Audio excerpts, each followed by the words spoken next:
This portion of the news is brought to you by Inspiration Senior Living, where we provide affordable elegance to Pahrump area seniors. Give us a call at 751-2300 and make an appointment to tour our community. There's a common perception that the United States spends a lot more on health care because it spends so much on the end-of-life care than any other developed countries. So how does the U.S. compare to other nations? A new study examined several health care measures at the end of life for cancer patients in 5 European countries, Canada, and the United States. This health tip is brought to you by Desert View Hospital and Mountain Valley Physicians Group. Don't put your health on hold. We have time for you. Call us to schedule your appointment. 775-751-7100. We know that end-of-life care is intensive. We know it's expensive.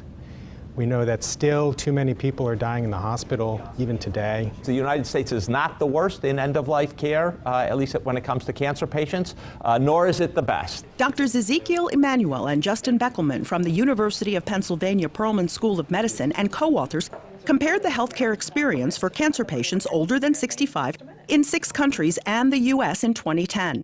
Those countries included Canada, Belgium, Germany, England, the Netherlands, and Norway. They examined several clinical measures 6 and 1 month before death. The United States and the Netherlands had the lowest proportion of patients dying in the hospital. About 22% of U.S. cancer patients died in hospitals, almost 30% in the Netherlands, and Belgium and Canada had just over 50% of patients die in the hospital. We have the fewest hospitalizations, and we have the shortest number of hospital days of all patients. The U.S. wasn't as expensive as we might have thought or might have predicted. During the last 6 months of life, patients in Norway and Canada had higher hospital costs than patients in the U.S.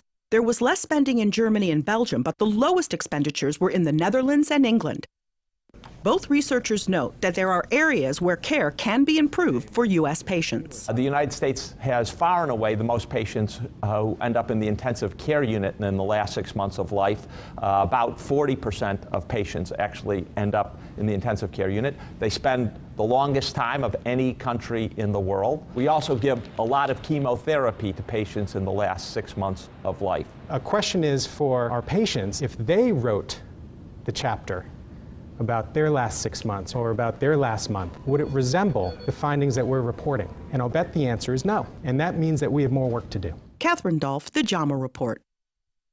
Thanks so much, Catherine. This study helps set a baseline about how the United States and other countries can learn from each other in order to improve end-of-life care.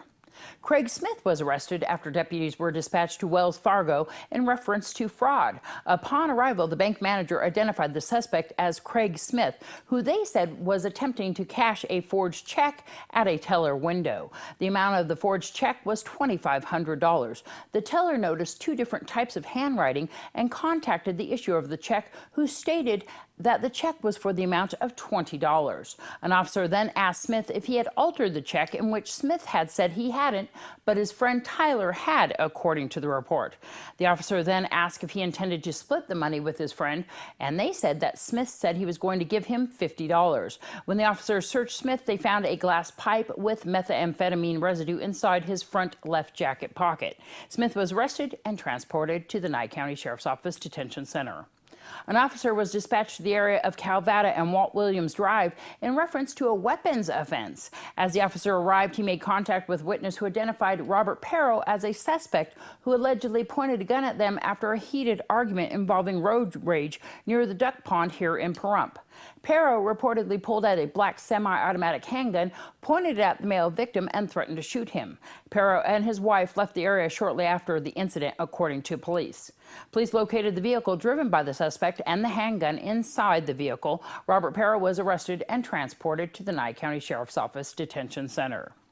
The Nye County Republican women held their annual Lincoln Day dinner at the Pahrump Nugget Saturday night. This country has got way off its track with its constitutional values.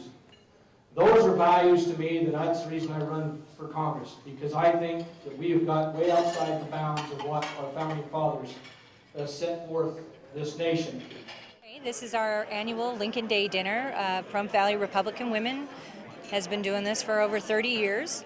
It's our annual fundraiser for campaign and political events. So who's speaking tonight?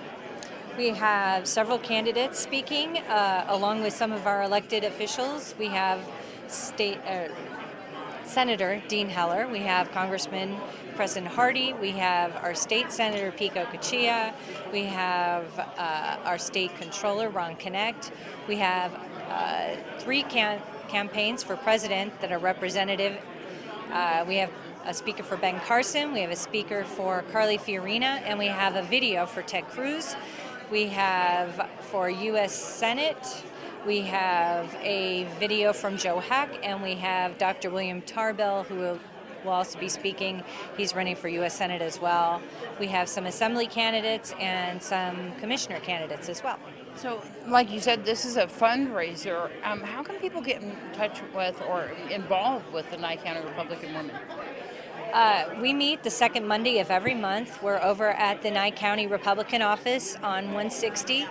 It's 3370-160, and we're there second Monday. We have speakers. We've had several of the campaigns for president represented. We've had Heidi Cruz. We've had speakers for Ben Carson, Trump. So if they're wanting information, we would love to provide it. They can get in touch with the Nye County Republican Central Committee, can't they? The Central Committee is, it's got a local phone number, and then we also have a website for the Nye County Party, as well as the Pahrump Valley Republican Women. We both have websites and Facebooks and all that. More local news and your weekend sports when we return.